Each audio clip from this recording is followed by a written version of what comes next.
Hi everyone. అందరెలా ఉన్నారు? అందరూ బావుండాలని మనస్ఫూర్తిగా కోరుకుంటూ, శివరాత్రి పండుగ వచ్చేస్తుంది కదా! నేనింకా పూజ గదినైతే డీప్ క్లీన్ చేసుకోవాలనుకున్నాను.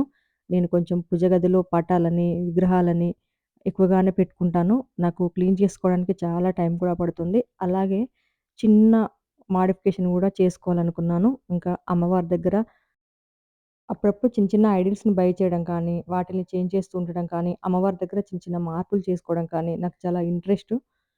చాలా ఇష్టంగా చేసుకుంటూ ఉంటాను ఇలాంటి పనులన్నీ పూజ గదిలో. ఆహ్, కొంచెం న్యూ లుక్ అప్పుడప్పుడు కనిపిస్తూ ఉంటే చాలా హ్యాపీగా అనిపిస్తూ ఉంటుంది చూడటానికి. ఎప్పటికీ ఒకేలా కాకుండా న్యూ హౌస్‌లో పూజ గదైతే చాలా పెద్దగా ఇచ్చారు. చాలా విశాలంగా ఉంటుంది పూజ గది. మేము రీసెంట్‌గా అంటే ఒక 3 మంత్స్ బ్యాక్ అలాగా షిఫ్ట్ అయ్యాము. సెప్టెంబర్ ఎండింగ్‌కి అలాగా. నేను పాతింట్లో ఉన్నప్పుడు మాకు డైనింగ్ హాల్‌లో ఒక చిన్న షెల్ఫ్ ఇచ్చారు. ఇంకా ఆ షెల్ఫ్‌లో అయినా కూడా నేను అప్పుడప్పుడు చాలా మోడిఫికేషన్స్ చేసుకుంటూ చాలా హ్యాపీగా ఫీల్ అయ్యేదాన్ని. ఇంకా ఇక్కడైతే మనం ఎన్ని పటాలైనా, ఎన్ని ఐడిల్స్ అయినా పెట్టుకోవచ్చు. అంత స్పేషియస్‌గా ఉంటుందన్నమాట పూజ గది. అయితే పూజ గది ఎంత పెద్దగా ఉంటే అన్ని ఐడిల్స్ పెట్టుకోవాల్సుంటుంది. అన్ని పటాలను ఎక్కువేసి పెట్టుకుంటాము. మనకు స్పేస్ ఉంది అంటే మనము అంత ఇదిగా పెట్టుకుంటాం గదా! పూజ గది నిండుగా ఉంటేనే బావుంటుంది. ఖాళీ ఖాళీ వదిలేస్తే బావుండదనేసి ఇంకా నేను మొత్తం నింపేసుకున్నానన్నమాట. నాకు నచ్చినట్టుగా నా అభిరుచి మేరకు. ఇంకా మనము ఇలాగ చేసుకున్నప్పుడు దాని వెనకాతల గూడా చాలా వర్క్ ఉంటుంది. ఎప్పుడైనా డీప్ క్లీన్ చేసినప్పుడు. మామూలుగా గూడా ఏంటో ఇక్కడ అర్థం కావట్లేదు. అంటే కొంచెం క్లోజ్డ్‌గా ఉంటుంది పూజ గది. విండో ఫెసిలిటీ తక్కువిచ్చారు. చిన్న వెంటిలేటర్ ఉంటుంది పైన. మన పూజ గది పైన. అయితే ఇక్కడ ఏంటంటే చీటికి మాటికి బ్లాక్ అయిపోతున్నాయండి. ఇత్తడి వస్తువులు గానీ, వెండి దీపాలను గానీ పెట్టుకుంటే చాలా తక్కువ రోజుల్లోనే క్లీన్ చేసుకున్న తర్వాత మనకి ఆహ్, బ్లాక్ అయిపోతున్నాయన్నమాట. అదే అక్కడ ఇంట్లో అయితే ఇలా అయ్యుండేది గాదు. ఏంటి రీజన్ అనేదైతే నాకస్సలు అర్థం గావట్లేదు. ఇంకా పక్కన కూడా వైట్ టైల్స్ అన్నమాట. ఒక సైడ్ వాల్స్‌కి టైల్స్ ఏపిచ్చాము. ఇంకా వాల్ లేకుండా కంప్లీట్ మొత్తం టైల్స్ ఏపిచ్చాము. ఇక్కడొచ్చేసి వైట్ గ్రానైట్ ఏపిచ్చాము. కిచెన్ ప్లాట్‌ఫార్మ్‌కి. ఇంకొక సాఫ్ట్ క్లాత్ తీసుకొని ఈ విధంగా క్లీన్ చేసుకుంటున్నాను. వైట్ టైల్స్ అవ్వటం వలన మనము ధూపం అది వేస్తాం కదా! ఇంకా ఊరికే అలాగా కొంచెము నుసంతా పారుతూ ఉంటుందనమాట. ఎప్పటికప్పుడు ఒక పొడి క్లాత్‌తో నీట్‌గా తుడిచి, ఆ తర్వాత తడి క్లాత్‌తో ఈ విధంగా క్లీన్ చేసుకుంటాను. ముందుగా ఒక పెద్ద తాంబూలాన్ని తీసుకొని, అమ్మవారిని అందులో పెట్టుకొని, ఒక ఫ్రెష్ వాటర్‌తో అయితే క్లీన్ చేసుకుంటున్నాను. అమ్మవారు చాలా వెయిట్ ఉంటారండి. మనం ఒంటి చేత్తో లేపడం అయితే చాలా కష్టం. చిటికి మాటికి తీసి క్లీన్ చేసుకోవాలంటే కూడా చాలా కష్టం. అందుకే నేను మధ్య మధ్యలో ఏం చేస్తానంటే, ఏదైనా పెద్ద పెద్ద ఫెస్టివల్స్ ఉగాది, దీపావళి ఇలాంటి ఫెస్టివల్స్‌కి నేను డీప్‌గా క్లీన్ చేసుకుంటాను. ఇంకా లేదంటే ఒక టిష్యూ తీసుకొనేసి కొంచెం కొంచెంగా తడి చేస్తూ అమ్మవారిని క్లీన్ చేసుకొని గంధం, కుంకుమ బొట్లతో అలంకరించుకుంటాను ఎప్పుడు. ఎప్పుడో ఒకసారి ఇలాగా నేను ఫ్రెష్ వాటర్‌తో క్లీన్ చేసుకుంటాను కంప్లీట్‌గా.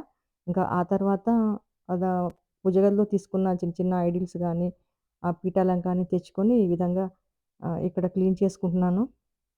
1, 2 ఇత్తడి వస్తువులైతే మామూలుగా నిమ్మ చెక్కతో క్లీన్ చేసుకుంటాను. నిమ్మ చెక్కను చుట్టూ రాస్తే మంచిగా మెరిసిపోతున్నాయి ఇత్తడి వస్తువులు. కానీ చాలా ఐటెమ్స్ కదా ఇప్పుడు. ఇంకా నేను పీతాంబరినే యూజ్ చేసి అన్నిటిని క్లీన్ చేసుకున్నాను. ఇంకా తర్వాత ఒక పొడి క్లాత్‌తో తుడుచుకొని ఈ విధంగా గంధం కుంకుమ బొట్లతో అలంకరించుకున్నాను. ఇక్కడ చాలా చిన్న అంటే చిన్న చేంజ్ మీరు గమనించారో లేదో నేను ఇంత క్రితం వీడియో స్టార్టింగ్‌లో దేవుడి నిర్మాల్యాన్ని తీస్తున్నప్పుడు నేను అమ్మవారి దగ్గర ఎలాంటి పీఠాన్ని ఏర్పాటు చేసుకోకుండా అలాగే అమ్మవారిని పెట్టాను. అక్కడ అమ్మవారి ముందు కొంచెంగా పసుపు, కుంకుమను ఏర్పాటు చేసుకున్నాను. అంటే కామాక్షి అమ్మవారి దీపం ఉంటుంది. నేను ఇప్పుడైతే ఇక్కడ ఒక సిల్వర్ పీటను అమ్మవారి కింద ఏర్పాటు చేసుకొని, ఇంకా ఆ పీఠం పైన అమ్మవారిని పెట్టుకొని, అమ్మవారి పైన వెంకటేశ్వర స్వామి ఉంటారండి. చిన్న పటము. ఇంకా అదంతా చాలా పొడుగా ఒక 6 ఫీట్ హైట్‌తో ఖాళీగా ఉంటుంది. పెద్ద వెంకటేశ్వర స్వామిని ఎప్పుడైనా ఆర్డర్ చేసి తెచ్చుకోవాలన్నది కోరిక. ప్రస్తుతానికి కొత్తగానే వచ్చాం గనక అంతవరకు ఈ విధంగా అయితే అరేంజ్ చేసుకున్నాను నేను. ఇక్కడ చూడండి అమ్మవారి దగ్గర యాంటిక్ దీపాలను ఏర్పాటు చేసుకున్నాను. చిన్న దీపాలు యాంటిక్‌వి చాలా బరువుగా ఉన్నాయండి. కానీ చాలా బావున్నాయి చూడటానికైతే. ఇక్కడ తామర గింజలు, గోమతి చక్రాలు, చిట్టి గాజులు, లక్ష్మీ గవ్వలు, ఇంకా కొంత కాయిన్స్ అలాగా 5 చిన్న చిన్న వెండి బౌల్స్ ఉన్నాయన్నమాట నా దగ్గర. మొన్ననే బాబు మ్యారేజ్ ఉంటే మాకు గిఫ్ట్‌గా వచ్చాయండి. వాటన్నింటిలో ఈ విధంగా అరేంజ్ చేసుకొని పెట్టుకున్నాను.